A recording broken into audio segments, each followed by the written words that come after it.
News just in, the FIA are at it again, and this time the only thing redder than their blushing embarrassment is the team in which they've royally screwed, as it seems like the FIA have effed Ferrari in the A. Questions now have to be asked, and then subsequently shouted down for even being considered in the case of one team principal, and it's highly likely that the blame game will start up and cause teams to take side in what could turn out to be the civil war du jour. Want to know if the Las Vegas Grand Prix is the subject of gross negligence by the FIA, or was the FP1 incident an unforeseeable hitch that's all been smoothed over? Stick around because we'll be giving you our opinion as well as the reflections of the drivers and the team principals. And stick around to the end because we will be revealing the true victim in all of this, and it's probably not who you or anyone in the paddock is thinking of. So what happened? Well, rock dwellers, I'm glad you asked. FP1 in Vegas came trundling to a halt as both Esteban Ocon and Carlos Sainz's car faced extensive damage due to a loose manhole cover on the circuit. Now, this has happened before, most memorably at Baku when the circuit was still in its infancy, but isn't exclusive to new tracks as the legendary Monaco circuit rearranged Jenson Button's spinal column back in 2016. However, what has garnered the scrutiny and potential ire of some fans was something revealed by Sky F1's coverage over the weekend. If you watch it back, the short-sightedness that caused the damage to the cars, as well as the weekend for some of the fans, was eerily foreshadowed by Ted Kravitz and Crofty, with Kravitz noting in the build-up to the session that there was a real sense that it was all still just being finished, and Croft revealing something pretty shocking about Liberty Media's marquee event. It wasn't even homologated until the morning of practice. Now, we park this firmly at Liberty Media and Formula One's door, as this event is a rare instance of self-promotion by the parties, meaning any form of negligence or perhaps rush-induced short-sightedness can only be parked at their door and can't be palmed off to anyone else. While yes, the event is held partially on public roads, leading to some irregularities in the track and potential for disruptiveness during the build-up, due diligence has to be taken for the safety of the drivers and the fans alike. Which begs the question, why was there no test event before this weekend? No races in the weeks prior, or even upon the initial completion of the permanent aspects of the circuit like the pit lane. Surely there were ways and means for the circuit to be homologated and deemed race appropriate before the day of the race weekend starting. If I was to go on a boat for the captain to say, yep,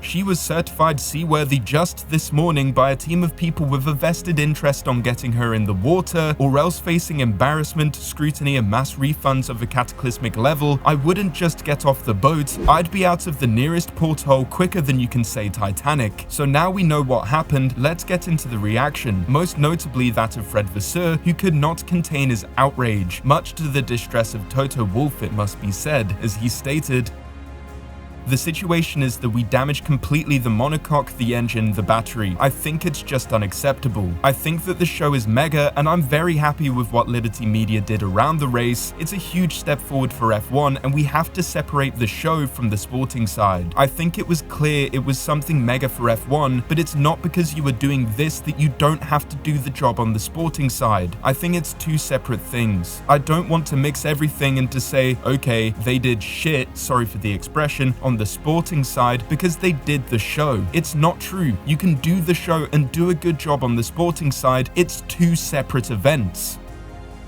It's clear that in all the build-up for the spectacle, the sporting side has indeed suffered as more diligence was put into the show than the safety of the circuit. Just because a bit of road is surrounded by pretty lights and a big orb doesn't mean that it's acceptable for corners to be cut in the preparations. So the whole thing I said about the blame for this incident landing solely with the promoters of the race and nobody else, well, it appears that they've taken an incredibly harsh stance on Ferrari's woes during the race weekend, giving Sainz a grid penalty for changing aspects of the car damaged in the incident, which frankly is mind-boggling. It's not like Sainz drove into a wall, it's not like Ferrari mechanics fit a magnet under the car to suck up the loose manhole cover and leave it on the track as an obstacle, wacky racers style. This whole incident was entirely down to the ill preparation of Formula One, who failed to check a street circuit for issues that have affected street circuits in the past. According to the race stewards, their hands were tied. They wanted to make an exception, but the regulations didn't allow them to, having this to say: if they had the authority to grant a derogation in what they could consider in this case to be mitigating unusual and unfortunate circumstances, they would have done so. However, the regulations do not allow such action.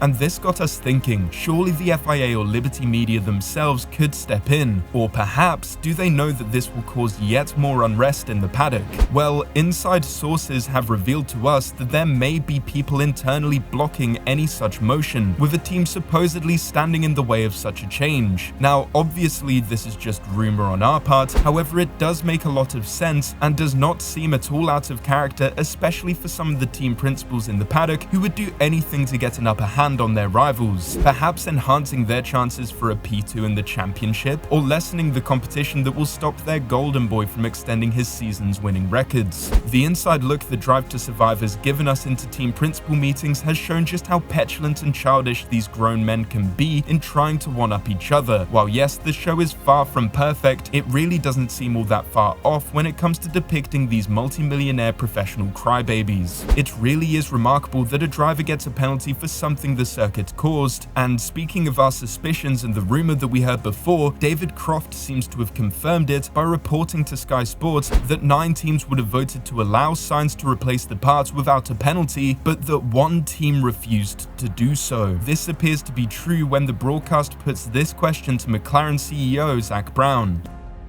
Yes, that is unfortunate. We know with Formula 1 there is a lot of self-interest from time to time, but I think you need something like that. But yeah, it is a little bit unfortunate and a little bit unfair. I don't know who it was, but probably someone at odds with them, Brown concluded.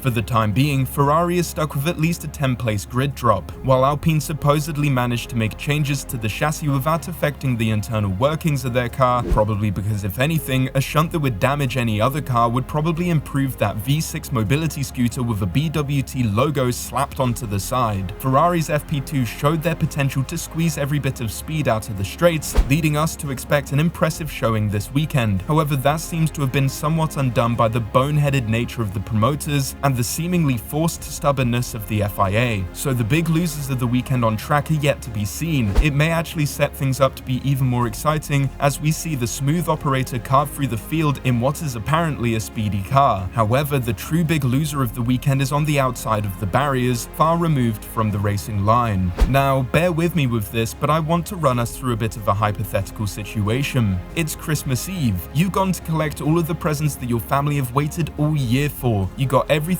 right and it's going to be perfect. Furthermore, the store has labeled these gifts as the best ever and the pinnacle of Christmas gift giving. You're on your way out, and as you leave, the trolley you're pushing full of presents falls into a loose manhole cover, which the shop should have ensured was in place, and the fact that it wasn't and the store was rushed into opening prematurely was frankly gross negligence. Don't worry, we'll get you some more, just wait there, the shop management says. 4 hours later, you're told to do one, with police getting involved. Just leave.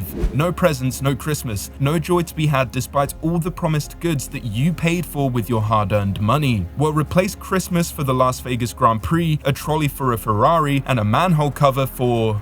Actually, wait, that bit's spot on, with some even reporting to have only been able to afford a single day ticket to the race weekend, paying for flights in and out, and unable to see more than 9 minutes of a session. This is the experience of fans that will be overlooked by everyone involved, by the FIA, FOM, the teams, the media, and everyone else bedazzled by the glitz and glam in the background of the most woeful fan experience since Spa 2021. Yeah, Ferrari are unfortunate, the drivers are tired, and the organizers are embarrassed if they're capable of feeling such shame. But the real loser in all of this? The real losers here are the fans. But yeah, it wasn't only the fans left disappointed, but the drivers as well, as the current world champion had a rather damning verdict on the newest track on the F1 circuit. When asked if he enjoyed driving the track, Verstappen replied, No, I've had better tracks in my life. I said that yesterday, there is nothing new that I've discovered, we just get on with it. The soft over one lap was good, the long run was more difficult, it felt like the soft tyre was struggling.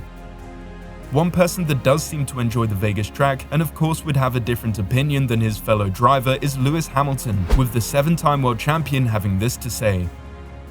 It's incredibly fast and so much fun, I'm so glad we got to run again. With Toto defending Las Vegas and Hamilton saying it's a great track, are we missing something? Do they have shares in some company we don't know about? Well, I guess we won't know, but perhaps this makes it more clear as to who this mystery team could be.